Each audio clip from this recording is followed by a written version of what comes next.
All right, welcome back to From Arbitration. This is me. I've got a terrible cold, so I sound a little bit different, but it's me, I promise you. I'm going to get into some salted peanuts type stuff this week. I'm going to talk a little bit about what's been on my mind this past week, especially after my last episode. I'm going to get into this 1838C. Management is weaponizing this 1838C, so we're going to talk about that in depth, about what we're going to do and how we're going to handle them with that, okay? I'm going to read an article that somebody wrote about Mr. Gates and the Postal Service. It's a fantastic article. And so I'm going to read that and talk about a few other things. I've got so much stuff to talk about that I could talk about it till Boston.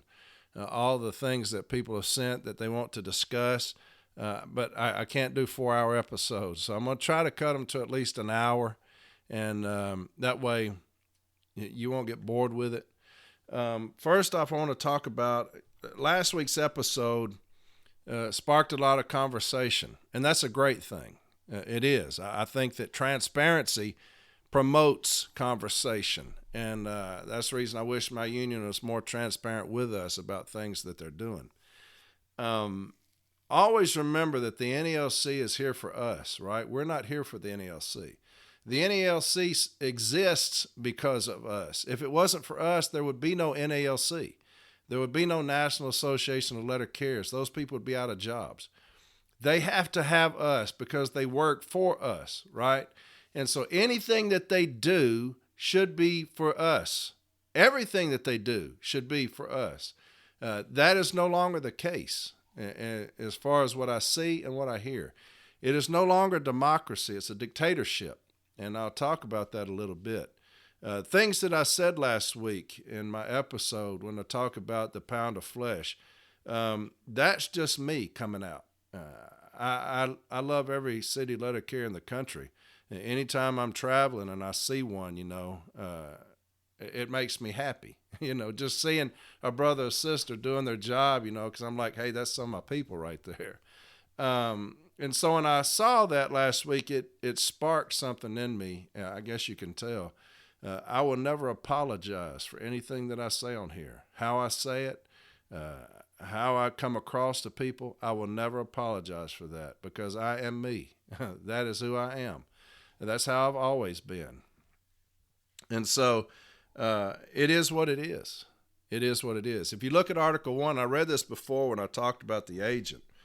But in Article 1, it states this: the NALC is the exclusive bargaining agent representing city letter carriers, city delivery carriers. That they're the bargaining agent representing us. They are here for us. They represent us, right? Although the NALC membership is not limited to members of the city letter carrier craft, NALC is the exclusive representative of all city letter carriers. So there's that word again. The only organization entitled to represent letter carriers in their collective bargaining relationship with the U.S. Postal Service. Despite the doctrine of exclusive representation, Article 17.2e provides that a steward may be designated to represent a craft other than the steward's own, if the unions involved approve and notify the Postal Service in writing. So in that one paragraph, represent is 5 times.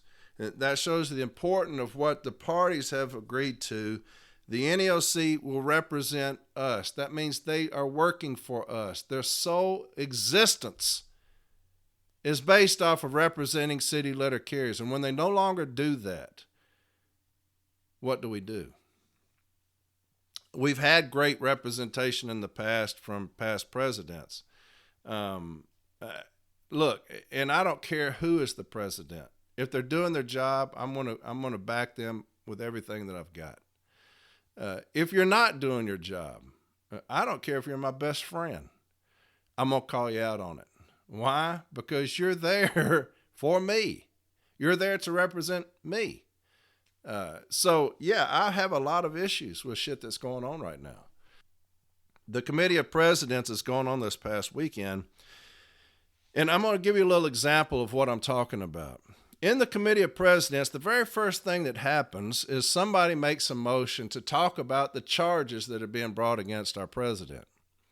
And that motion gets seconded So there should be a vote on that, right? Well, the chair people, they get together and they decide this is not the forum. We're not going to let you vote on that, whether that's going to be talked about or not. So what they're telling you is they're going to circle the wagons around themselves, and they are going to be untouchable. You will not address them as far as the charges are concerned, or as far as any of those things are concerned. We're going to make it to where we will protect ourselves. The NALC is no longer a representative of the city letter carrier craft. The NALC is a representative of themselves when that happens. And that goes against Article 1, let alone the Constitution. That goes against Article 1 itself. When you say, we will no longer represent the people, we don't want the people's voice to be heard, because that's what that is when we have a motion and a second, and then that gets voted down by a committee or the chair people saying, you're not going to talk about that here. What you're saying is the voice of the carriers no longer matters to us. We will circle the wagons. That is a dangerous, dangerous position for our union to be in. It has always got to be about the carrier and about the voice of the carrier, because the carrier is the reason you are there. That's the reason you are being paid, is because of the city letter carrier. So last week, I go off because the pound of flesh, because I felt like my president should know better. He should know better than to say that. He has to know better than to say that. You should be the one wanting the pound of flesh because of what happened to Mr. Gates. And I saw nothing from you. A lot of people like our president, and that's fantastic. That's fantastic. Some people question things. That's your right to do so, right? I have concerns about dictatorships, though, what's going on here, as far as I read the charge last week about removing the RAA. Whether you agree with that or not, whether you like the individual or not, whether you like the people bringing the charges forward or not, is not the question. The question is, did we follow the Constitution of our union when that happened? And if it did not, we should have grave concerns about that. When we are a dictatorship, we decide that the Constitution no longer matters, that we can take things into our own hands and we will decide what the carrier needs, what's in the carrier's best interest outside of the Constitution. That is a dangerous, dangerous position, right? When the executive vice president just shoots that down, that is a dangerous position for us to be in. And so it concerns me. It does, because I believe our union should act like a union. I believe our president should be exalted and he should be above reproach, and that's not the case. I believe that the executive council should be working for the city letter carrier, and I know that's not the case, right? I know that's not happening, because a lot in the executive council are yes men. They're ass kissers. And so they will do what they're told to do. They will not do what's in the best interest of the city letter carrier. I respect an individual that will get up in all these rap sessions and say, hey, look, I've had an issue with things in the past. I've dealt with some things in the past. Things that have come into my life, these demons I've been battling, I've been trying to take care of that. I respect that for the person who's doing that, because they want us to know that, and it's not because they got caught doing that. I question that when that happens. I know that things happened back in 2018 with this DUI and these people saying that someone almost ran over them. To me, that's at the point in your life when you say, I've hit rock bottom and I need help. Instead, they hid that from us. They swept that under the rug, which is not being transparent. Look, the city letter carriers can forgive a lot of things. As stewards, we can forgive a lot of things because we help people with things. We fight for them in those situations. I have fought in arbitration numerous times for those with that disease, that battling that demon. But you hid that from us. We have to find out years later what happened. And the person that did that is still in the same position, allegedly. Here's my problem with all of this, and I'll just go on and say it and hopefully be done with it, which I doubt I will be. Here's my problem with all of it. The gentleman who's president was backdoored in by our past president, Rolando. At the national convention, word kind of got out that this was happening. We kind of knew, several of us knew months in advance that this was happening. It was not let out so that tickets couldn't be put together to run against the current president. So in the national convention, you come in on Wednesday and here's the banner, the new president, right? So everybody's like, oh, so Rolando's stepping down. The president now spent no time on the workroom floor, hardly any time on the workroom floor. So he does not understand us as city letter carriers. Well, the only thing he understands is at that level, at the national level, working with people in suits. That's what he understands. Now, the guy's brilliant, okay? But all he understands is what's being told to him by whoever, constituents, people on the other side that are in suits. That's been a majority of his existence, is that. He's had no time on this workroom floor. And the decisions that he makes shows that. Shows that he's not had any time on the workroom floor. Memos that he signs into existence show a lack of common sense as far as city letter carriers and what happens on the workroom floor. You have to know better when you put things into existence. You have to see into the future. I liken it to, I told you I'm a Christian, Noah, when he built the ark. He built the ark, why? Because something was coming. Not because something was already here. Because something was coming.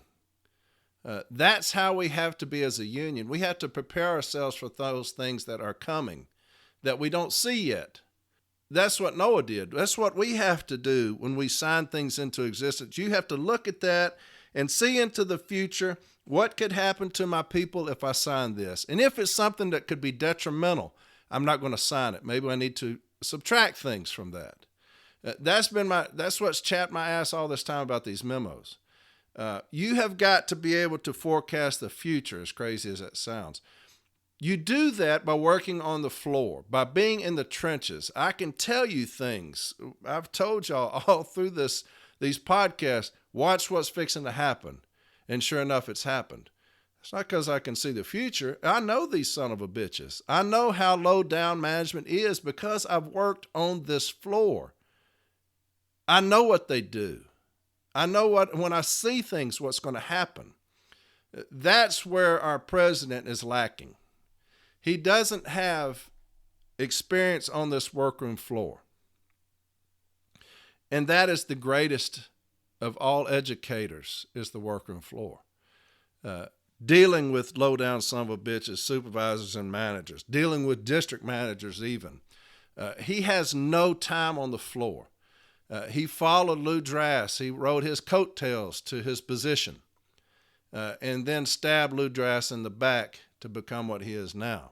Now, Lou Drass was my mentor, who I love deeply and still do. But he stabbed Lou in the back to get his position now. Those things I set aside. I had him on my podcast, told him that I was voting for him.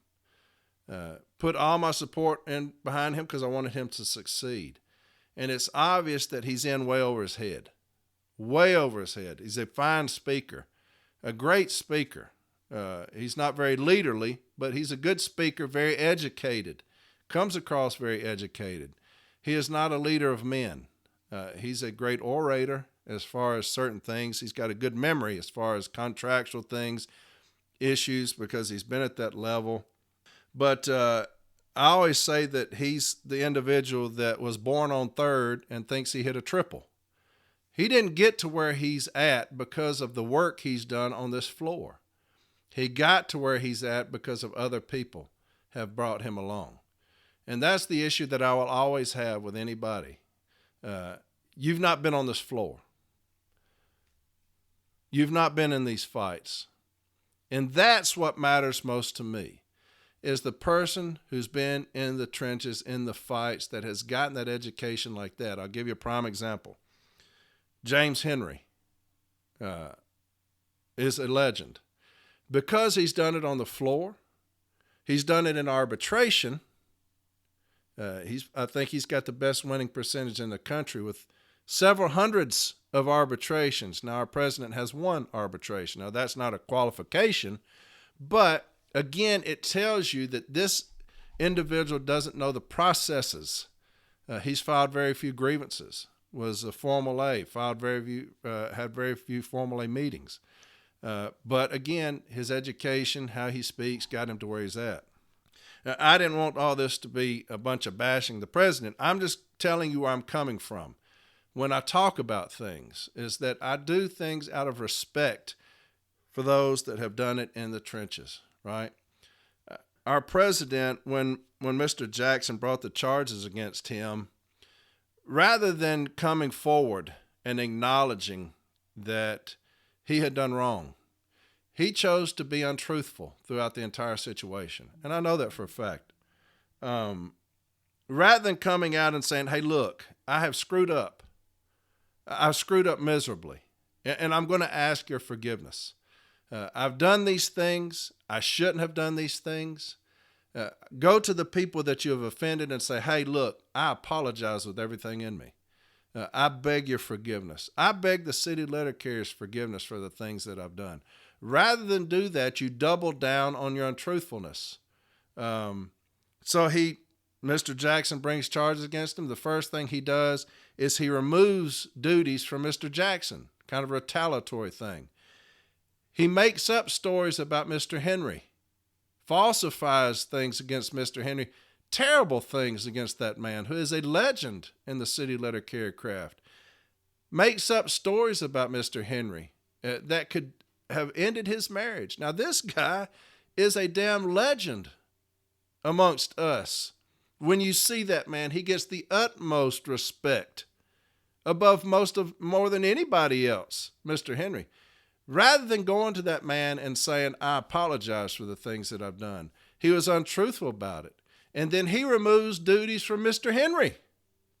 So Mr. Jackson brings charges, he removes duties from him. Lies on Mr. Henry, gets caught and removes duties from him.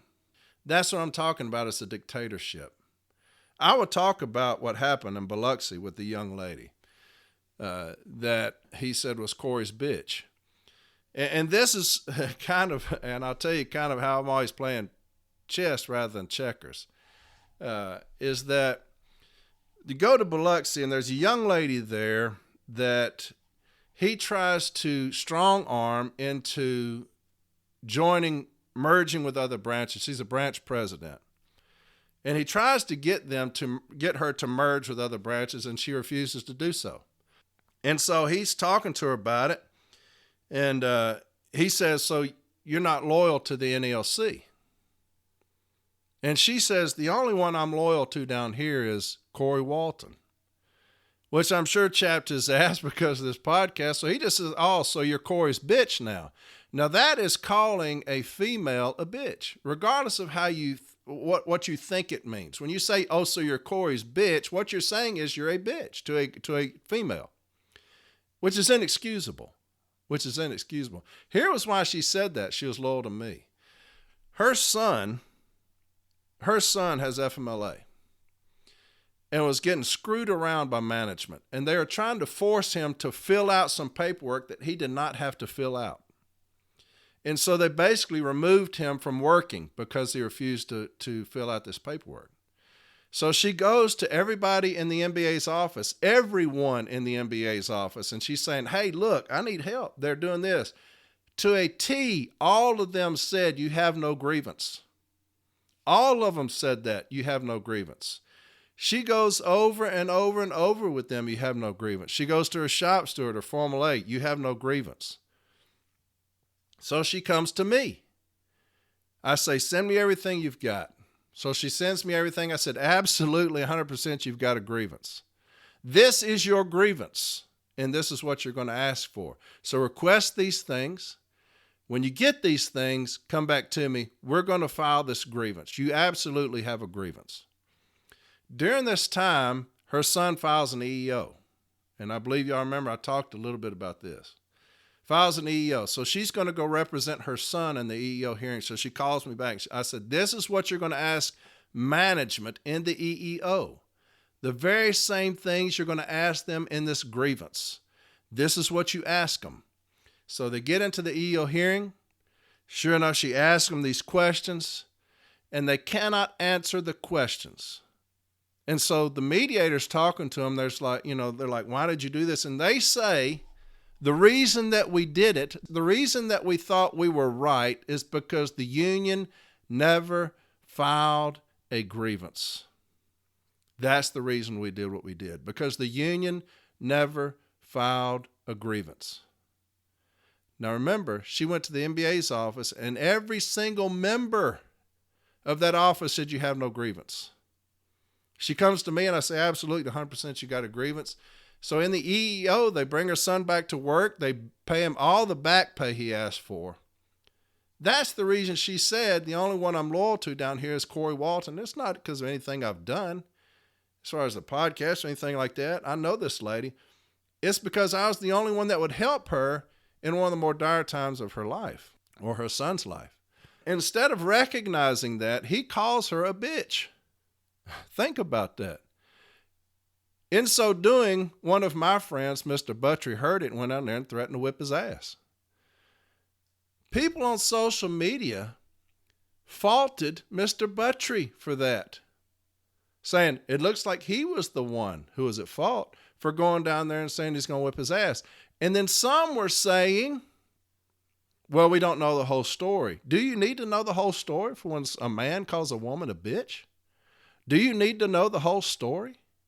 That's what I'm talking about when you have those that are so up NALC's ass, they fail to recognize what's going on. In the process, when he's being investigated about it, he lies about doing that. He said he never did it. And the investigator said, yeah, you did. So he lied about that. We have an issue at the top. And that's what I've been saying. It's detrimental to the city letter care craft. Now, this is the same individual that we're trusting to go into contract negotiations for us. Someone who cannot tell the truth. The only people I tell y'all on here can't tell the truth is management, right? I say they would rather climb a tree to tell a lie than stand on the ground in front of you and look you in the face and tell the truth. That's what we have as our president, in my opinion. He has proven that he refuses to tell the truth. And that is devastatingly detrimental to us. And so, yes, I will take concern with that. And I will voice concern with that, okay? Last week, it wasn't who said it. It said what was said when you talk about the pound of flesh, because I don't feel like this president has done near enough to get our calls out into the streets. With this hip stuff, when he says he refuses to say falsifying, I don't think that he's done near enough to get the public's awareness to falsification of this training. Do you know who watches the news? Arbitrators watch the news. That's who watches the news. Do you know who reads the news? Arbitrators read the news. And if they saw a president flat getting down on management for intentionally falsifying heat illness prevention training, the very thing that management continues to say that they've given all of us when the news media talks to them. If you had our leader talking to everybody, whoever, about management's intentional falsification of heat training and they're going to hold them accountable to that, then those same arbitrators are who we're going to be meeting with in arbitration, and they're going to say, hey, this is what they've been talking about. I need to pay close attention to this. So I have been disgruntled, to say the least. I think that we're in dire straits here as far as our leadership is concerned. A lot of people reached out to me this past week about my opinion, and normally I don't give it, right? But on this I will, because it's too important. It's too important, because I have someone going up in all these rap sessions saying, I have issues with alcoholism, which, I pray for him, but it's only because you got caught is the reason you're doing that. You're untruthful to everybody in the country through your investigation process. you've continued to be untruthful. And you've made it a dictatorship rather than a democracy up there right now. You have circled the wagons around yourself, which to me is in violation of Article 1, which you can't be held in violation of it. But it is, in a way, a violation of that, because you're here to represent us. You're not here to represent yourself. Some people get up there and they say, hey, I finally made it. To help with everybody else, I'm going to protect myself. I'm going to have my cronies protect me. And the cronyism and the dictatorship right now is very dangerous, okay? And so, I wanted to give my opinion about that. Most of y'all probably don't care, and that's not what this podcast is about. But I'm tired of the direction of my union because I feel like it could be doing so much better, especially as far as the representation of city letter carriers. I think that we've dropped the ball with Mr. Gates. I think we've dropped the ball with the HIP training. Terribly bad. And so that's just my opinion. Don't mean a whole lot, but that's it anyway. I want to read this article to you. And it's an article that someone wrote about the Postal Service. And it's a fantastic article. And here's how it starts out. The USPS is falsifying safety documents as its workers die of heat. I'm going to say it again. The USPS is falsifying safety documents as its workers die of heat. That's how it starts out. Now, they've done more than our national president has in 6 months since Mr. Gates' death. They did more in that one title than he's done this entire period of time. They've done more in that one title than he's done this one period. And that's what I'm talking about. He should be the most aggressive of the aggressive. I liken it to the Stockholm Syndrome, if y'all know what that is. It's Stockholm Syndrome. I remember Patty Hearst, I think that's her name, that was abducted. And it's those people that develop positive feelings towards their captors or abusers over time. So when you are in that situation enough, when you're sitting across the table and you rub elbows with people in suits long enough, maybe you're not wanting to be aggressive. Maybe you're not wanting to hurt feelings. And that's not what I want my president to do. I want him to be a rabid dog all the time. And that's how I feel. I want my president to be a rabid damn dog all the time. He's smart enough to where he can maneuver around things, but I want him to be a rabid dog. And it would have started, I think, a good example for us would have been how he dealt with Mr. Gates. And he didn't do that. I mean, he dropped the ball on that. And then this pound of flesh thing shows how out of touch he is with us. Saying that we just wanted a pound of flesh for the death of our brother. I think it shows someone who didn't spend but just a minute time on the workroom floor. That would have never been said by somebody with any kind of time on the workroom floor. So he's kind of got Stockholm Syndrome, I believe, in that he's worked with those people so much that he doesn't want to offend anybody. And that's how it comes across to me. You see more pictures shaking hands with them than you do shaking hands with your members. That causes concern to me. But anyway, here's the article. Even after mail carrier's recent death, the company continues to violate its own rules. Under the formidable sun, Dallas USPS mail carrier Anthony Tallarico trudged each day with his satchel 11 miles over 12 hours to deliver mail to 750 homes in the Lakewood neighborhood. On September 7th, the temperature had hit 107 degrees Fahrenheit. But even after a long shift, Tallarico, along with 20 other mail carriers who serve as union stewards of different Dallas area post offices, came to the local National Association of Letter Carriers Union Hall in the bright, bare space adorned with only a few photos and a sign that read, Ring of Honor, Lone Star Branch 132. The attendees scarfed down pizza and drank Coke and NALC energy drinks to keep alert. Another 26 people joined on Zoom as branch president Comitra Lewis explained how to document and file grievances, of which there were plenty. What we're dealing with this week is very similar to that day when Gino passed away. It was hot. It was a struggle. We're now dealing with things with this heat we've never dealt with before, Tallarico said. It's been 3 months since Tallarico's coworker Eugene Gates died suddenly on a homeowner's front lawn along his delivery route on June 20th as the temperature reached 98 degrees. Doctors recorded his body temperature at 104.6 at the time he died. The Observer is the first to report that the Dallas County Medical Examiner recently confirmed hypothermia, an atherosclerotic cardiovascular disease, or a thickening of the artery walls to be the cause of death. After Gates' death, the Texas summer only got hotter, bringing a higher risk of heat-related illnesses. Dallas area mail carriers worked through a total of 54 days of triple-digit temperatures in the summer of 2023, as high as 110 degrees, according to the National Weather Service. Elsewhere, it's been even hotter, 74 days of over 100-degree weather in San Antonio and Austin, and 45 days in Houston.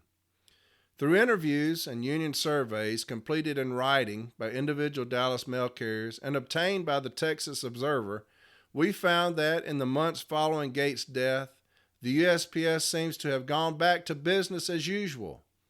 Mail carriers report that management is still pressuring them to speed up, work overtime hours, and forego breaks.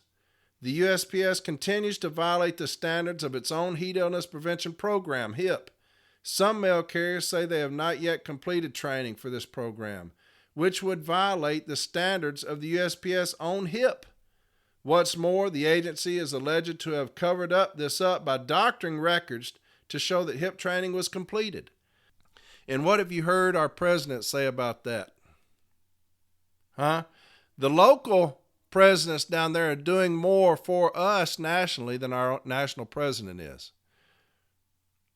That paragraph is absolutely devastating, and I would put that in every one of my case files if I'm dealing with HIP. I'd put that in every one of my case files. That is a devastating testament as far as what they're doing.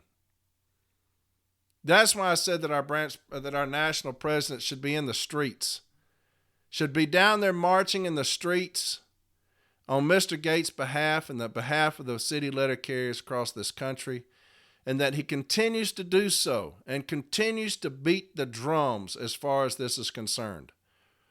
Not long after the headlines, management went right back to doing what they was doing, bullying people, forcing them not to take breaks or scaring them not to take breaks, right? And we could have corrected that. We missed an opportunity, a golden opportunity to change the working standards or the working conditions of the city letter carrier.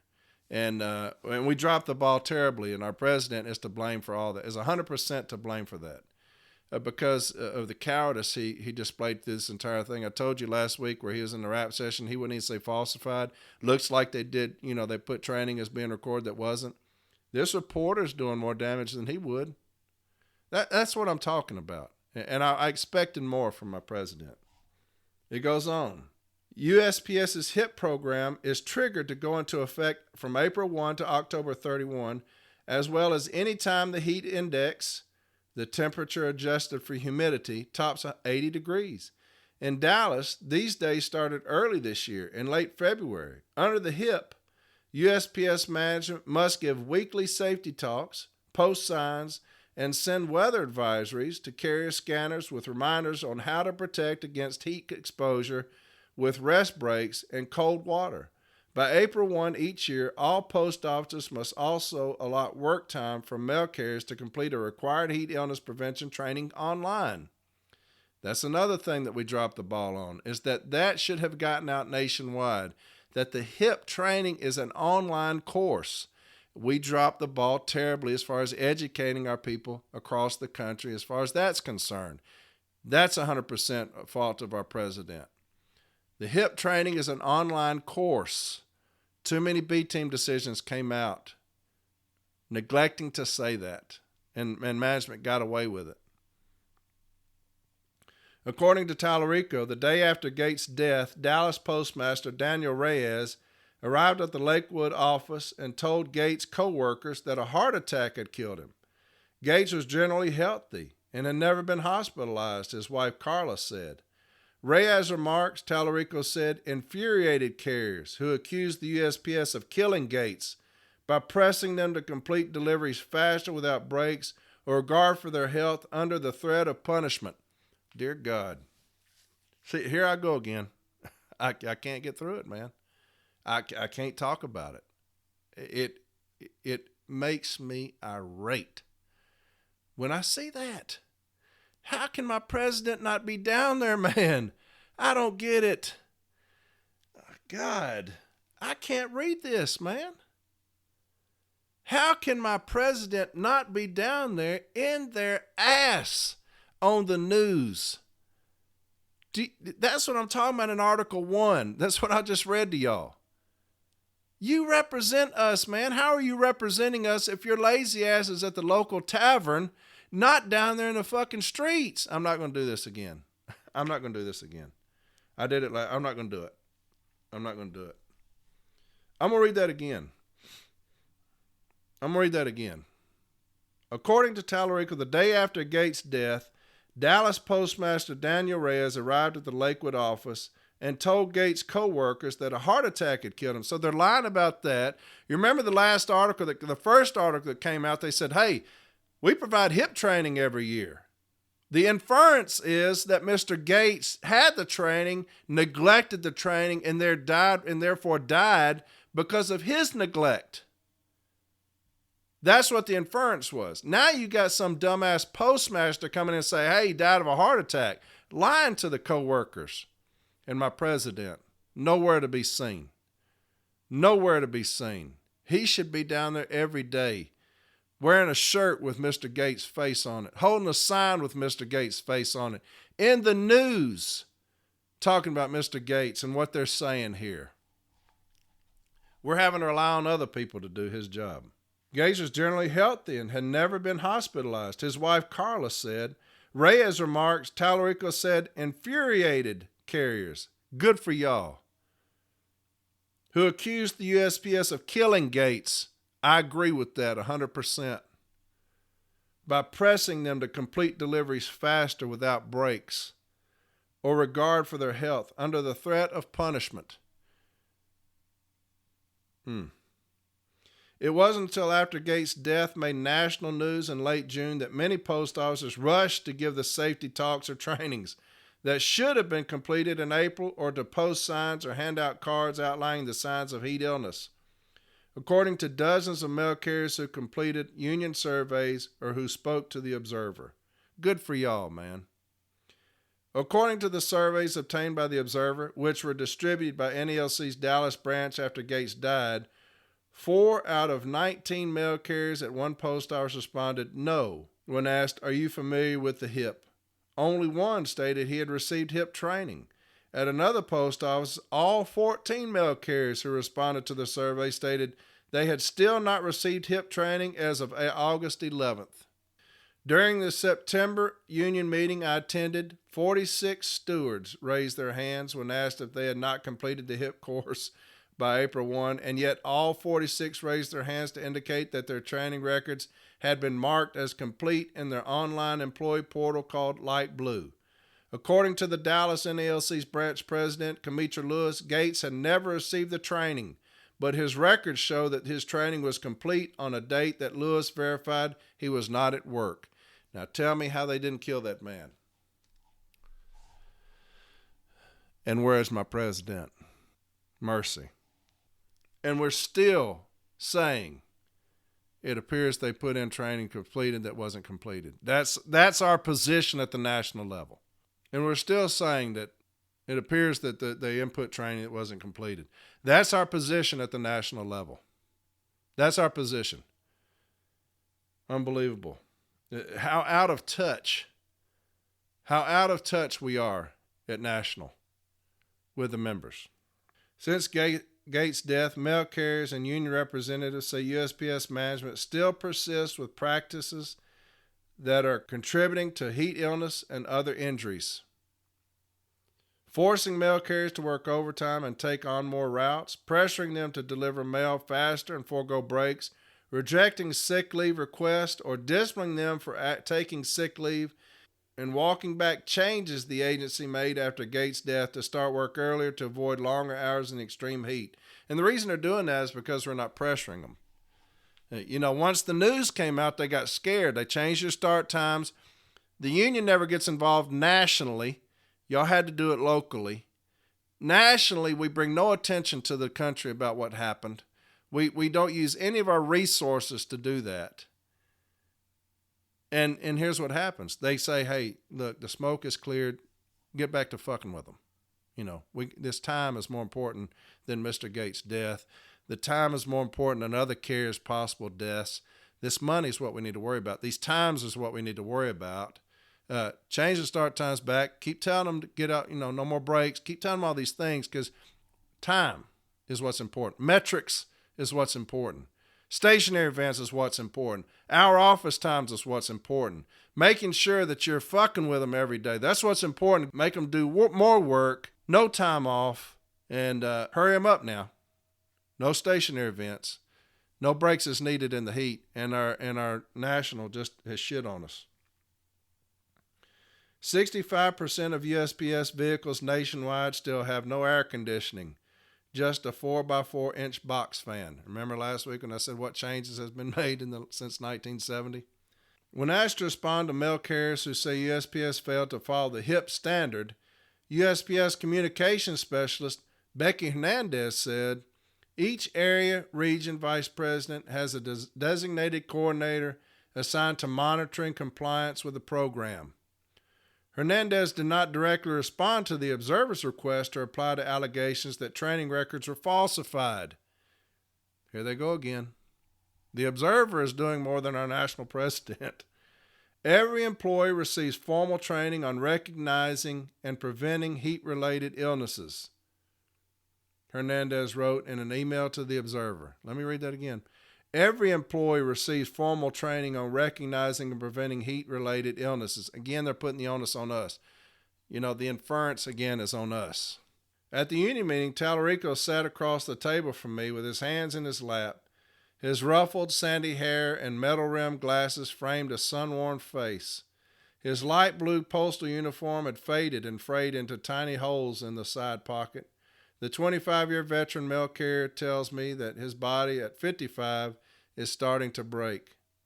His eyes began to well with tears when he told me how grateful he was for residents who are now leaving bottles of cold water on the front porch for him. We're at a breaking point, he said. On June 20th, Eugene Gates didn't kiss Carla goodbye. He didn't want to wake her up too early, since it was her first day back to work after her mom had passed. But like clockwork, habit ingrained by 8 years in the military and a life of labor woke Gates at 3:30 a.m. She ate breakfast, packed 10 bottles of cold water in a cooler full of ice, and arrived at the Lakewood post office an hour before Eugene's shift. Gates, as always, texted his wife when he got there. Morning, sweetheart. Love you. Have a wonderful day. A little later, Carla replied, Good morning, baby. Love you. Gates warned her it would be hot that day and reminded her to stay safe if she went outdoors. After the Juneteenth holiday, mail had piled up. Carriers at the Lakewood post office had 4 times the amount of mail than usual to deliver, Tallarico said. By lunchtime, the heat index had already risen to 105 degrees. Tallarico's skin had broken into a heat rash. Another co-worker was vomiting. According to Tallarico, others called him to complain about working nonstop in the heat while management had been pushing them to speed up. That month, 3 carriers had already been disciplined for stationary events, what USPS management deems a idling for more than 5 minutes, Tallarico said. A month earlier, Tallarico said that Gates had received a letter of warning after returning to the post office to pick up more mail to deliver. On a previous occasion, supervisors had called Tallarico to question why he was idling when he was eating lunch. Again, we didn't do enough with these stationary events. And I talk about Noah, seeing in the future what's going to happen, building the ark before it even started raining. You should have known better than to put on any memo about watching us with scanners. You had to know better. That's somebody who didn't spend any time on the workroom floor. Putting something like that on a memo. You had to know that this was going to happen. You had to know it. And if you didn't, you're ignorant. We were all struggling, and they were pushing us so hard to to not stop, Tallarico said. Carla didn't think much of it when she didn't hear from Gates at lunchtime as usual. He sometimes skipped lunch so he could finish his route on time. Gates was so punctual that one resident, an autistic child, would wait for him on the front porch at the same time every day. Gates' customers told Tallarico, "You could set your clock by Gino." But around 3:35 p.m., Gates collapsed in front of a home in the Caruth Terrace neighborhood in northeast Dallas. The homeowner performed CPR, according to city records. The fire department arrived 5 minutes later and brought Gates to Texas Health Presbyterian Hospital. According to medical records, his body temperature was 104.6 when he reached the hospital. The hospital called Carla at 4:45 p.m. As she rushed to the hospital, she received a second call, this time from the chaplain, who said she would talk to Carla when she arrived. That was when Carla knew Gates had already died before she got a chance to say goodbye. It wasn't until nearly a week later, when Gates' story made national news, that someone from the USPS finally returned Carla's calls. They did not reach out to me. They did not send a card. They did not send flowers. The Postal Service did not send anything. Any support I received was from the union, his co-workers, and residents around the country, Carla said. That's how they treat someone after 36 years of service. Gates is the 7th documented USPS mail carrier to die from heat-related illnesses since 2012, while on the job, according to the Observer's analysis of Federal Occupational Safety and Health Administration OSHA records. The number of deaths may be higher, since neither medical records nor OSHA always cite whether heat stress might induce other illnesses. Since OSHA first cited USPS for exposing Independence, Missouri mail carriers John Watzlewitz to heat hazards on July 24th, 2012, the USPS has been slow to make changes to protect workers.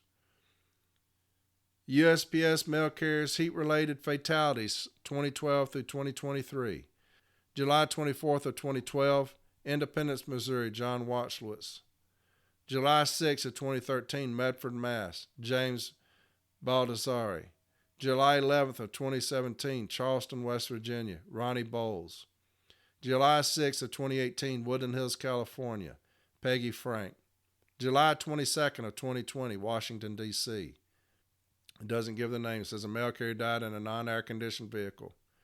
June 17th of 2021, San Jose, California, Dalver Bazzi. June 20th, 2023, Dallas, Texas, Eugene Gates. After Watson's death, the USPS agreed to a limited heat illness prevention program that would include Independence, Missouri. The program wasn't instituted nationally until May 2018. By then, 62 more USPS carriers around the country had been hospitalized for severe heat-related illnesses. According to the Observer's analysis of OSHA records, at least 2 others had died. In the summer of 2020, mail carriers were dealt a blow after USPS won an administrative law judge decision that overturned an OSHA penalty of $511,000 for 5 heat-related injuries. Without a specific OSHA standard for heat safety, judges decided that the mail carrier's unprotected exposure to extreme heat did not qualify as a hazard likely to cause death or serious physical harm under OSHA's General Duty Clause, which requires employers to provide general protection for a safe workplace. But according to OSHA records, from 2015 to 2022, heat-related injuries accounted for 173 of 1,200 severe injuries, 16% among USPS carriers that required hospitalization. This does not include the heat illness experienced by mail carriers during the extreme heat this summer. According to the data, Texas mail carriers experienced the most hospitalizations from work-related heat illnesses. The state had 28 recorded incidents compared to 10 in Nevada, which came second. Notably, even though USPS is not the largest employer in the United States, it employs roughly half the workers at Walmart, Amazon, or McDonald's. Its workers reported the highest number of severe workplace injuries, over 1,200, over that same period. After years of resistance by business lobbyists, OSHA finally began developing a heat safety standard 2 years ago. Progress has been slow, but protests by workers, unions, organizations, and elected officials, like Texas Representative Greg Cesar, who staged a thirst strike this past summer, have recently spurred the Biden administration to ramp up enforcement of heat-related workplace protections. The Observer found that the USPS, on the other hand, continues to resist these efforts. Representative Jamie Raskin, Greg Cesar, and 12 others initiated a congressional inquiry into the USPS measures to protect its workforce from extreme heat. Cesar, which other local representatives, also sent a separate letter to USPS Postmaster General Louis DeJoy, calling on the agency to allow mail carriers to be able to return to their post office or deviate from their route to obtain cold water without receiving disciplinary action. According to communication the Observer reviewed between Cesar and USPS District Manager Tom Billington, the USPS refused to agree to the request and wrote instead if they can't find water along their route, they should contact their supervisor for assistance and to discuss alternate solutions for hydration. This past summer, San Antonio branches stopped providing cold water to mail carriers. Where's our president at? The way the USPS has treated San Antonio letter carriers during the summer's heat wave is inexcusable, said Cesar. They have been misleading to members of Congress, gone back on their word, and created a dangerous working environment. In response to both the congressional inquiry and to Cesar's, USPS government relations representative Ashley Mata sent a letter touting the HIPS provisions, which mail carriers say the USPS is flouting. Where's our president at? It's apparent that there is a significant number of locations that did not complete the training, and there's also a sizable number of discrepancies in terms of what USPS records show. It shows that the training was completed, but it wasn't, and that's something we're in the process of correcting, said NALC President Brian Renfro, who added that his union is also calling on the USPS to update the HIP to include heat acclimatization measures. I'll read that again. There's his name. It's apparent that there's a significant number of locations that did not complete the training, and there's also a sizable number of discrepancies in terms of what USPS records show. It shows that the training was completed, but it wasn't, and that's something we're in the process of correcting. What's so hard in saying the Postal Service falsified the records? What's so hard in our president coming out and saying the Postal Service has intentionally falsified the HIP training records? And it's an official U.S. document because we can pull it up on Light Blue.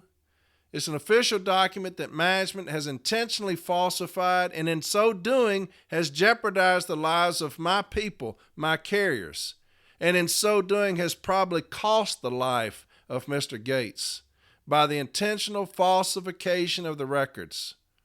What's wrong with saying that? I don't get that. What's wrong with saying, and we want Congress to act now on the working conditions of the city letter carriers? Man, you've got their attention.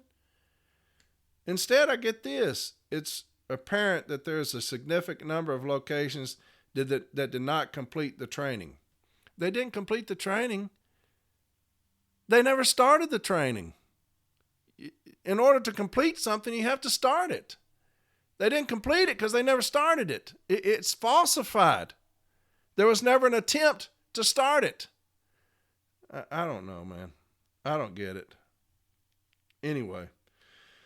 I was on vacation, and when I was looking at my records on Light Blue, the online portal for postal employees, it showed I did some additional training on my day off, but that never happened. And on Sunday, which also never happened, one union survey respondent said. Another wrote that her training was marked completed when I just came out of the hospital and was on my bed for rest for 11 weeks. One other mail carrier wrote her training was marked complete when I was out recovering from a heart procedure because I received a letter of warning for attendance because of my absence. God. Homer Hernandez, a USPS mail carrier for 20 years and legislative chair of the San Antonio branch, said many mail carriers in San Antonio also reported that their records were falsified. Thank you, city letter carrier, for saying that. You said more right there than your president did, your national president. I'll say it again. Homer Hernandez, a USPS mail carrier of 20 years and legislative chair of the San Antonio branch, said many mail carriers in San Antonio also reported that their records were falsified. We found out that they are falsifying all our documents by stating we took all the safety training classes they're supposed to have provided us when it never happened, Hernandez said. You did more than your president right there, brother. Gates never took the HIP training this year. He had been absent on January 25th when it was administered at the Lakewood Post Office, but like others, his training records was also marked as complete. For the USPS, nothing comes above the numbers, wrote one mail carrier. That's absolutely true. I'll read that again. For the USPS, nothing comes above the numbers, wrote one mail carrier. At the start of the pandemic, USPS paid the Zebra Technologies Corporation $570 million to provide 300,000 of its TC-77 Model AS as their new mobile delivery device scanners that allow for real-time tracking of packages and carriers. The company boasted the ultra-rugged TC-77 features Zebra Mobility DNA's suite of software tools that increase worker productivity, simplify management, and strengthen the security of Zebra's Android-based enterprise-class computers.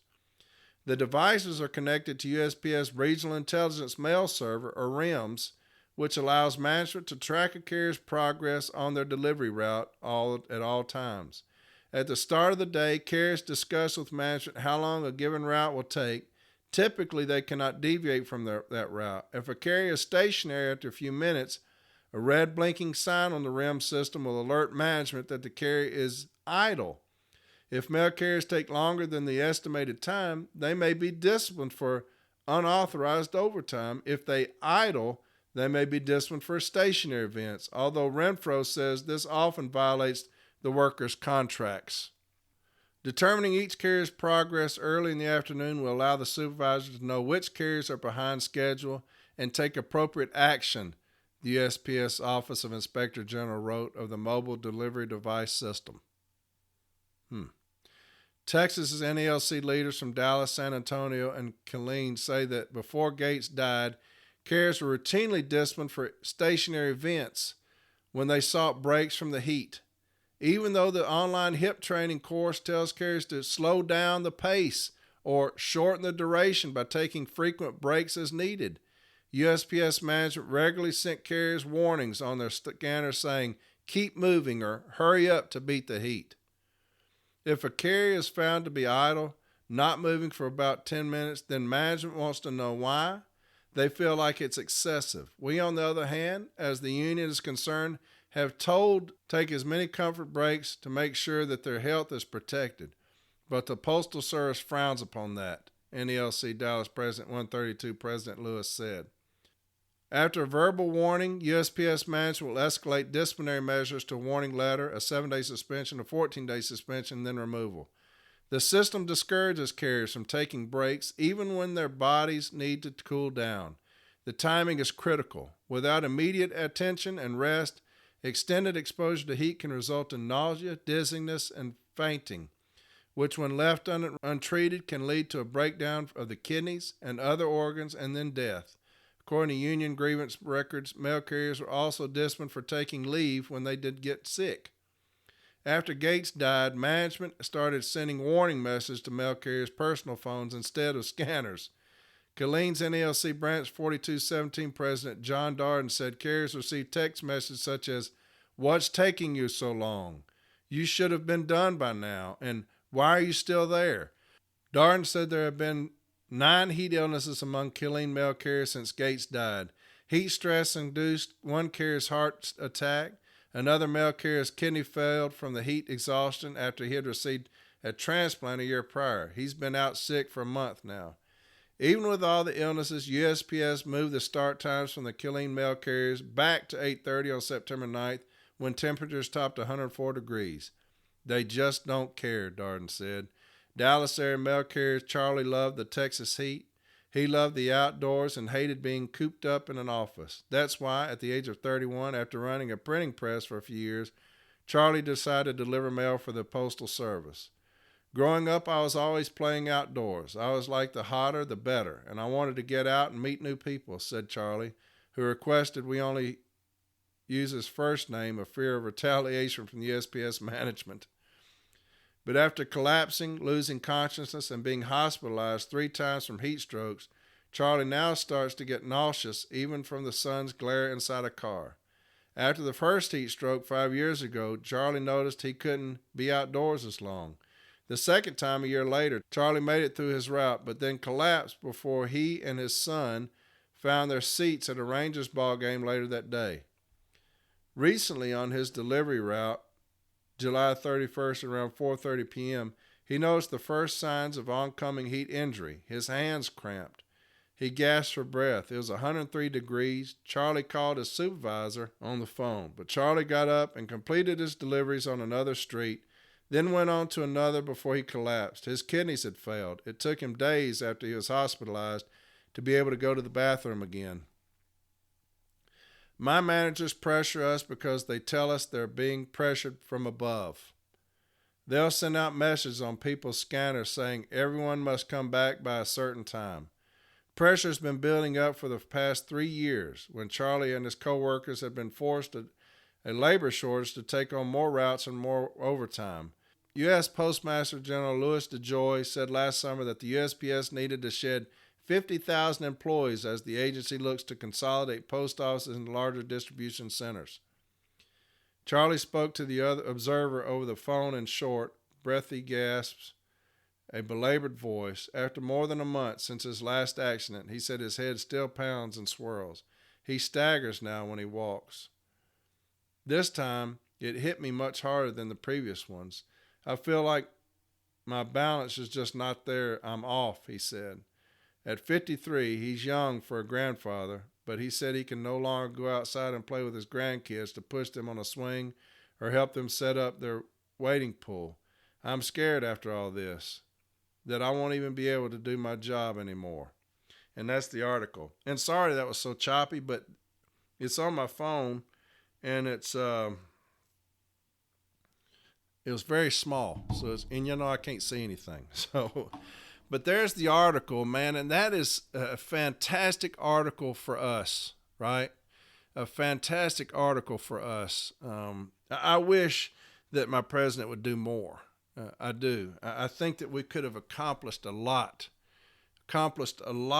if he would have been more aggressive with this, and we could have been paying dividends on that. But I wanted to read that to you just in case you hadn't heard it. Sorry I beat that up. But like I said, I can't see shit, and it was very small on my phone, so there you have it.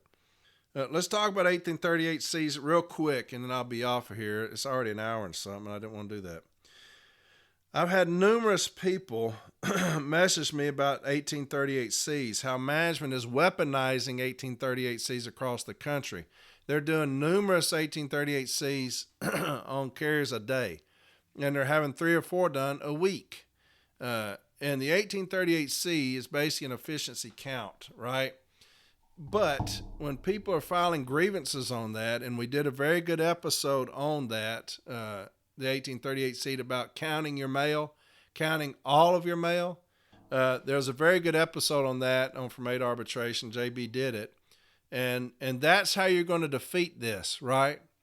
You're going to count the mail. And if management is going to do numerous 1838Cs a week, then you have to punish them for doing that. And how you do that is count the mail. Verify the count. And I'm talking about the entire count, E-N-T-I-R-E, entire count. And on the 1838C, and I'm going to talk about that here, but on the 1838C, if you look on there, it says... you have numbers 1 through 13, but below 13 to the right, it says DPS volume pieces 7A to be added to the line 7A on PS Form 1838. It says DPS volume pieces. This is on the 1838C, which means what? This is a number that has been counted and put on this official document. So if that number has been counted by pieces and put on the 1838C, then when we get the opportunity to verify the entire count, we should be able to verify that count. If it's put on the 1838C, we should be able to verify the accuracy of the volume that's put on the 1838C, right? Does that make sense? If you're going to say up at the top, letter size, you're going to put a number there. Flats, you're going to put a number there. Spurs, whatever's on there, we get to verify that. Also on there is DPS volume pieces. So if we're going to verify the entire count, we should be able to verify DPS volume. If you start doing that, I swear they will stop doing what they're doing. Had one individual say that they have been doing 4 or 5 per week on people. And when asked why, they said that the IMPU wants to establish an hour office time.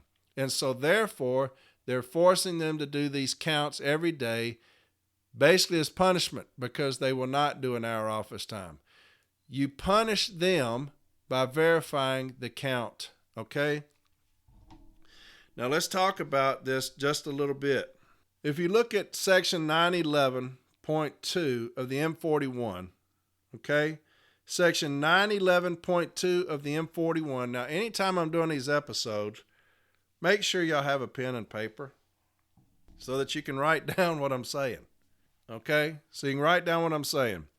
Section 911.2 of the M41, it states this: the count of mail is used to gather and evaluate data to adjust routes fairly and equitably to ensure that the workload for each route will be as near as possible to an 8-hour workday for the carrier. Now, if you're going to count mail to see if my route is as close to 8 hours as possible, that would include all mail, because all mail goes into ensuring if my route is 8 hours of work as possible, as close to 8 hours of work as possible, right? Because I'm delivering that mail as well. It's not just the count of it, I'm delivering the mail as well. That goes into my 8-hour day, right? That's not just office time. That goes into my 8-hour day. So that means DPS as well. That would go into my 8-hour day, okay? So section 911.2 of the M41 states, the count of mail is used to gather and evaluate data to adjust routes fairly and equitably to ensure that the workload for each route will be as near as possible to an 8-hour workday for the carrier. All right? So that would be part of our argument. You got section 221.131 of the M39 states in pertinent part. So section 221.131 of the M39, it states in pertinent part, the carrier should count and record the mail every day except on the day of inspection, when the mail must be counted and recorded by a manager. On one or more days during the count week, each route will be inspected by a manager. When management performs the mail count, the carrier serving the route, upon request, may verify the mail count. It goes on. This right to verification applies to the entire mail count, as agreed to in National Level Settlement M814, which states in pertinent part, normally, a spot verification of the mail volume is adequate to determine the mail count is accurate. However, the parties agree that based on the intent of section 221.131 of the M39 handbook, the carrier may, upon request, verify the entire mail count. And entire is the key word. Verify the entire mail count. If you look at section 215 of the M39 handbook, and this is another question a lot of people had about them notifying us, section 215.1 of the M39 handbook, A notice must be posted at the delivery unit in advance of the scheduled mail counts and route inspections, showing the beginning date of the count for each route and the day and date each route is scheduled for inspection. This notice must be posted at least 5 working days before the start of the count period. If a decision is made to inspect on days other than the scheduled day, 1 day's advance notice must be given. So they have to give us a day's notice. That's just a work day. They can tell you at the end of the day that they're going to count you the next day. That's a previous day. So 1 day's advance notice. That's 215.1 of the M39.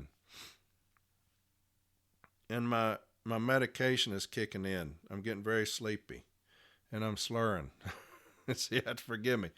From 8 Arbitration, if you look on this episode, Jeremy's going to put up a template for you, a starter grievance on grieving management not allowing you to count the mail. Okay? Not verifying the count.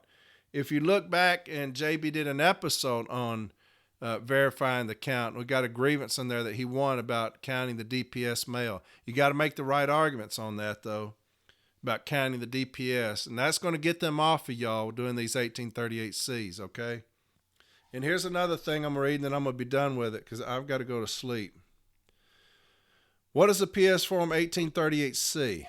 A PS Form 1838C, carrier's count mail, letter carrier route worksheet, is a worksheet that details the carrier's count of mail and office time entries. Times and mail volumes are each recorded on the worksheet. Please refer to M39 Exhibit 222.214A for a complete detailed explanation of each line item. So, 1838C is a PS Form 1838C carrier's count mail letter carrier route worksheet, is a worksheet that details the carrier's count of mail and office time entries. Times and mail volumes are each recorded on the worksheet. On the day of inspection, is the carrier allowed to verify the mail count? Yes. Carriers have the right to verify the entire mail count. The Step 4 Settlement M536, write that down, M536 provides that carriers who request to verify management's count of mail have the right to verify the entire mail count. So that's just a little something. So many people have messaged me saying that management is using this as an intimidation tactic, as a weapon, the 1838C, the mail count. So if they're doing that to y'all, make sure that you're asking to verify the count. That's how you're going to back them off of y'all, okay? If they're saying that they're doing this for purposes to gauge my efficiency, and they continue to do it, I'm going to file a grievance on that as well, that they're using that for an intimidation tactic. If you see that I'm 18 and 8, that's all I'm required to do. If you see that and yet you continue to do that, and you no longer have a reason to question my efficiency, then I'm going to file a grievance on that as well. Okay, so anytime look, you got this episode I was talking about the other day when they're using DOS now, and they're targeting us, trying to get all this undertime, and we'll talk again about this next week, trying to target us and get us this undertime, basing things off of DOS, and this is just another thing. This is just another thing. They are on conference calls all day long about how to fuck with us. All day long, they're on conference calls on how to screw with us over things. These things it's a pattern on them. National, they've got their head up their ass. They're not going to do anything for you. A lot of business agents, a lot of you have contacted me saying that y'all asked to talk to your business agent, never receive a phone call back. We're on our own, and we're left abandoned. And so we'll keep educating ourselves here, all right? That's what we'll keep doing. We're growing in numbers, and we'll continue to educate. But anytime they try to do something like this, where they're using 1838C as an intimidation tactic or as a bullying tactic, turn it around on them. I gave you some good M documents right there to count the mail, to verify the count. All right? Make sure as letter carriers you're standing up for yourself. All of you. All of you in your unit have to stand up together. That's the union. Every one of you have to stand up together. If it's only 2 or 3 in a station of 30 that says they're going to verify the count, management's getting over on you. All of you have to stand up to management. All of you have to verify the count. Shop stewards, get those step 4s, those M documents I just read to you. Print those out and give them to every one of your carriers. And when they come around and say they're going to do an 1838C, and you know that they're going to do one on your carriers the next day, give those to your city letter carriers and tell them that you want to verify the count. And that will keep management from doing this bullshit if they're counting the mail and you're going to sit around and take all damn day to count. Shop stewards, if they're giving your carriers a 1-day notice that they're going to do a count, get those M documents in the carrier's hands, okay? And tell them, verify the count. If we're going to win, everybody has to be on the same page. Everybody. All right? So there's you some things about the 1838Cs. I'll probably do more of that later, but I'm heavily medicated right now. And I know I'm going to edit this, and it's probably going to sound terrible because I'm slurring, but I've been battling a hell of a cold or whatever it's been all week, man, and it has kicked my ass all week. So this episode, hell, it's still an hour and a half, but just spoke about my mind a little bit and read that article, and here's this. So next week we'll get back into some more things. Hopefully I'll feel better.